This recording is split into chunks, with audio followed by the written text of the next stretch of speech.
আসসালামু আলাইকুম। জামাত শিবির যে কতটুকু খারাপ তাদের ভিতরে না ঢুকলে বোঝা যায় না।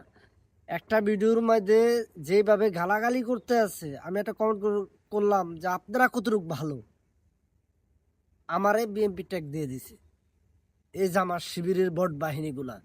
আমি এই ভিডিওর মধ্যে দিয়ে দিব, দেখেন আমি আমি কি লেখছি আর ও কি উত্তর দিছে, পরে আমি কি কি বললাম এটা দেখবেন। জামাতের ভিতরে যদি না ঢোকা যায় তাদের চরিত্র বোঝা যায় না, এটা তো কত নিকৃষ্ট মানের চরিত্র। জামাতের ভাইদেরকে বলছি, আল্লাহর গজব আপনাদের উপর থেকে শুরু হবে। এদের না জায়গা জায়গা আপনাদের লোক ধরা খাচ্ছে, আপনারা সাধারণ মানুষের মুখ বন্ধ করতে যাচ্ছেন। সাধারণ মানুষ আপনাদের কাছ থেকে আজ নিরাপদ নয়।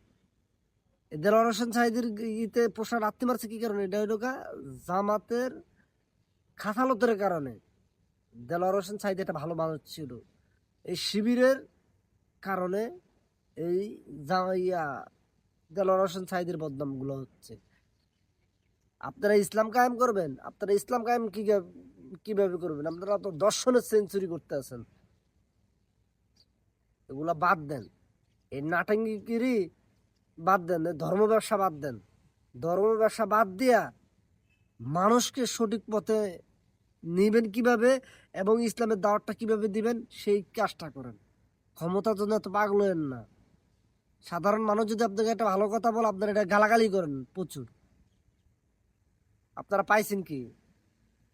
পাইছেন না কি? আপনারা দেশের ভিতরে আপনারা কিছু বললেই দলের ট্যাগ দিয়ে দেন। আপনারা কি দুধ দেওয়া তুলসী পাতা নাকি? জামাতের আমিরের কাছে যদি ভিডিওটা চায়, আমি ওনাকে প্রশ্ন করলাম, আপনাদের এই শিবিরের বট বাহিনীর এই চরিত্র কেন?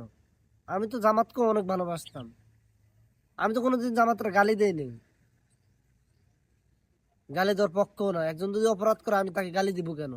অন্যদের গালি দিলে কি আমারও দিতে হবে?